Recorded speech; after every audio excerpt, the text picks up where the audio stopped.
Welcome to Cymatic Therapy Course Level 1, Theory and Perspectives. Click on Next to see the main menu.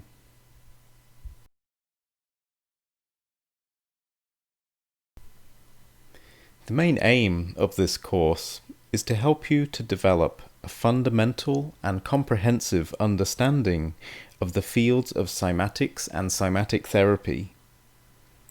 We will achieve this by exploring the historical discoveries, the key figures and their contributions, essential cymatic therapy theories, and finally the research and case study evidence that illustrates the value and effectiveness of cymatic therapy.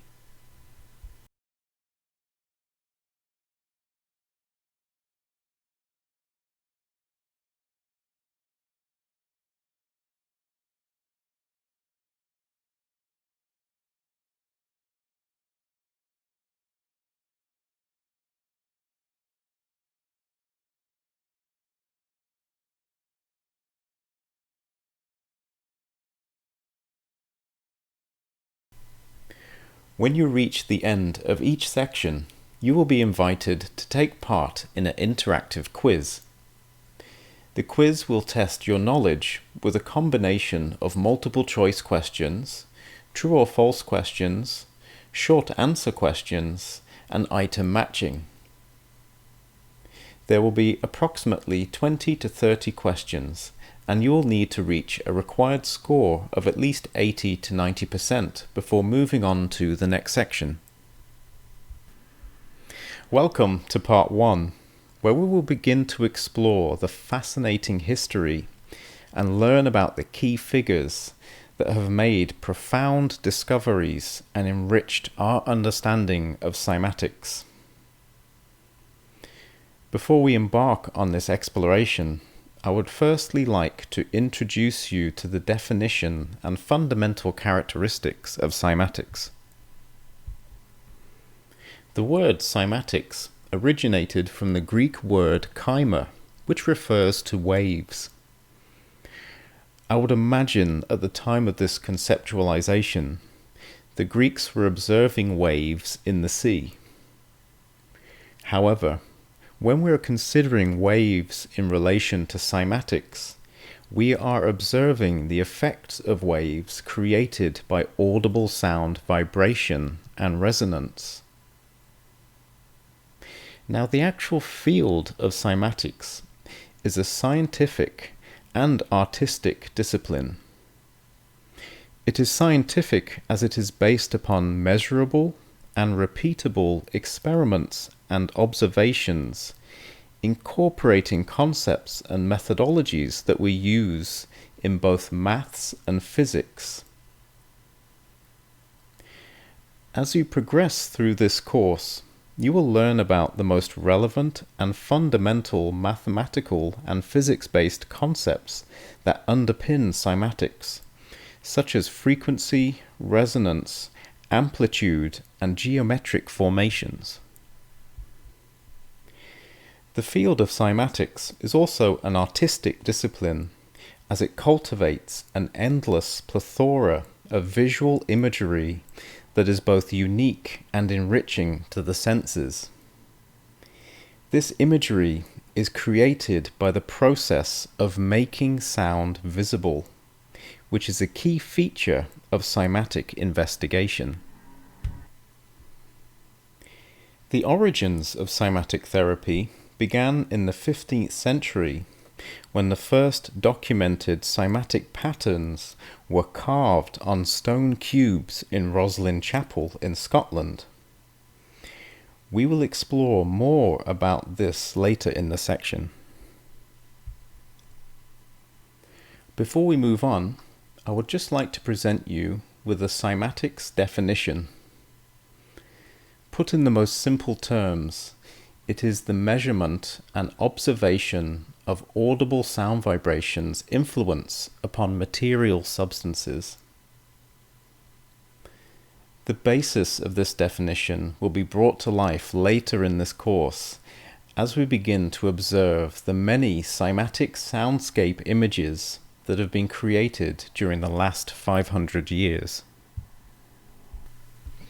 Despite Hooke's groundbreaking development of cymatic soundscapes, it was Ernst Chladni that became the most infamous pioneer in presenting the world with this discovery some 100 years later.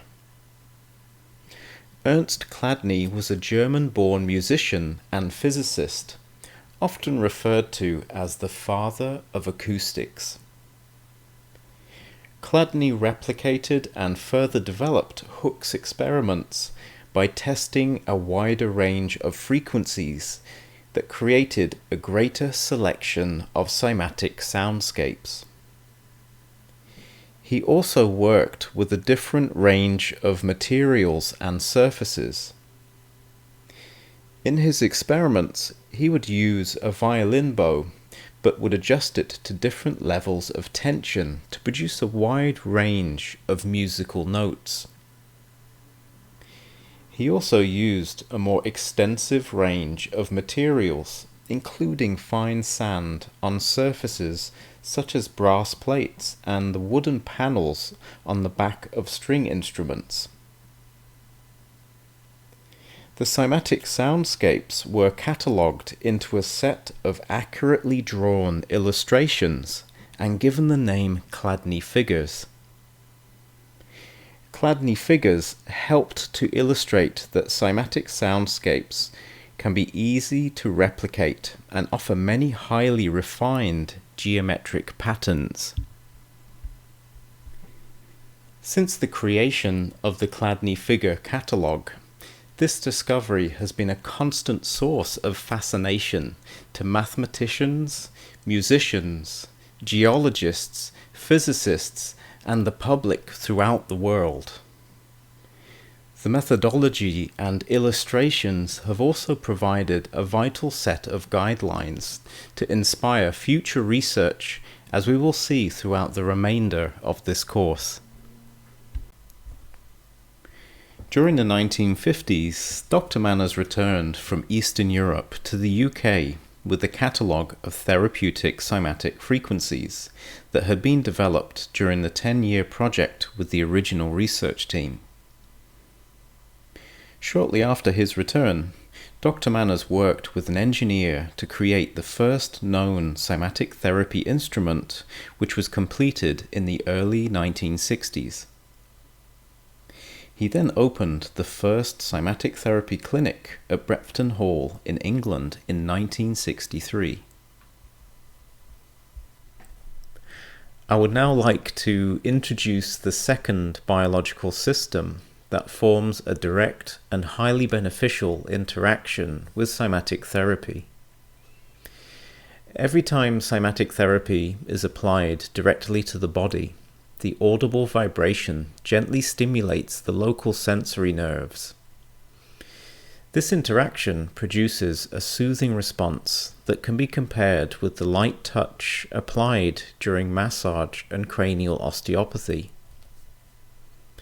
The automated vibration from the cymatic applicator can offer further optimal benefits by providing continuous soothing effects upon the sensory nerves. This direct interaction with the nervous system causes signals to be relayed to the brain, which results in the production of endorphins and calming messages within the brain. This can provide significant relief for stress, tension, and pain, while improving general immune function. I would now like to introduce the ways in which cymatic therapy interacts with and supports the meridian system. Firstly, it is always important to know that cymatic therapy commutations can offer general acupuncture meridian support, and there are also commutations or settings that can offer support to all of the specific meridian channels, such as the bladder or kidney meridian. Another interesting insight is that no matter what cymatic commutation or setting that you use, you will always feel it resonating and pulsing along acupuncture meridians or interacting with specific acupoints, suggesting that this is the main induction system for all cymatic therapy applications for the body. Now, the harmonic and resonant effects caused by the induction of cymatic therapy into the meridian system are thought to help in releasing blockages, but can also help to retract meridian channels and points that have become too open.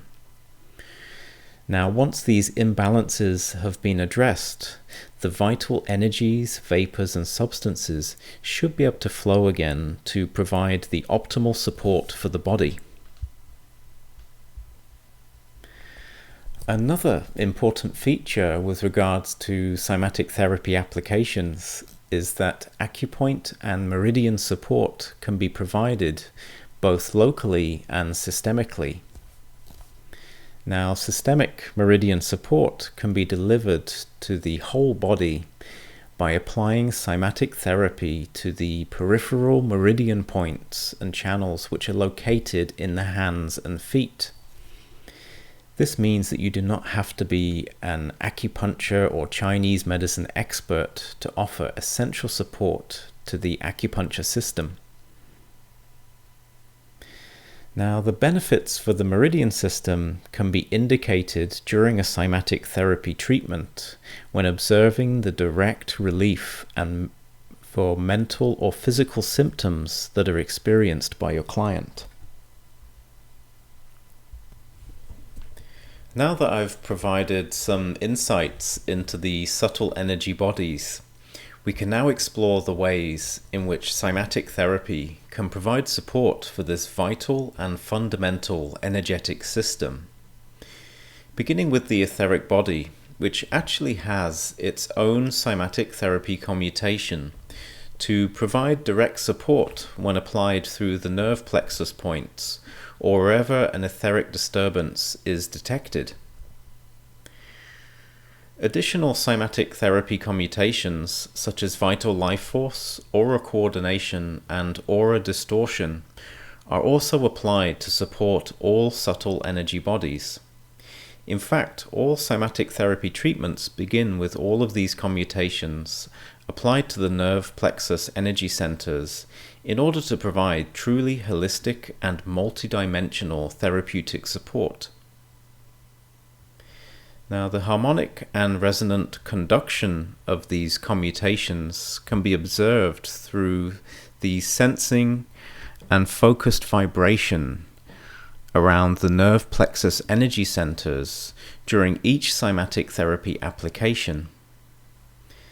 The benefits for clients are also indicated by spontaneous relief from their mental and emotional symptoms. On this page, I have provided an interactive illustration of the heart chakra commutation, which has been given the catalog number 260. Now, the Cymascope Soundscape image you can see on the right of the screen provides a visual illustration of the most common vibrational signature when using the heart chakra commutation. If you click on the speaker icon, you can actually hear the sound of the heart chakra commutation, which helps to balance and regulate its function within the chakra system. So, as mentioned before, we begin with the 5 essential commutations, which should be applied in sequence for around 3 minutes each to the 3 nerve plexus regions, with the exception of the acupuncture blockage removal, which can be applied to the peripheral acupuncture points of the hands and feet, and also to support local acupuncture points along the bladder, which, if imbalanced, may be playing a key role in Mark's back pain. Now, the etheric body commutation could also be applied locally to help ease any weaknesses or distortions within the etheric field where the back pain is located. Now, just to remind you, the 5 essential commutations are applied not only to offer comprehensive balance and support to the fundamental energetic systems, but also to help optimize the conduction of all the remaining commutations that will be applied in this protocol. So once the initial part of the protocol has been achieved, it is important to use commutations that will provide direct support for the injury, which in this case should include lumbago, which is designed to provide direct support for back pain. We can then use the muscle injury setting, which is a commutation designed to directly support and speed up the recovery of injured muscle. Finally, we can use the inflammation commutation, which can target any inflammatory pain Mark is feeling if it is relevant. Once we have completed the injury support, we can then move on to the relevant tissue support to help with Mark's muscular injury. Now, these would include the muscle commutation, which can help to rebalance the correct configuration or structure of the muscle tissue. We can then move on to muscle cells, which is a commutation used to restore energy and strength to the muscle tissue. Finally, we can use the cell regeneration commutation, which can help restore energy and strength to all of the soft tissues that may have been affected by Mark's injury. Now that we've addressed the injury, Mark also mentioned some other factors that could be exacerbating his condition, which include stress and sleep loss. And for this, we can apply the stress tension and insomnia commutations. So in total, this protocol includes 13 commutations that can offer a wide range of comprehensive or multi-dimensional support. Now, if each of these commutations were applied for around 2 to 3 minutes each, the total treatment time would be around 30 minutes, which is a very small amount of time for such a holistic intervention. Now, if you're a body worker, you could also provide massage or manual manipulation to offer further comfort and support.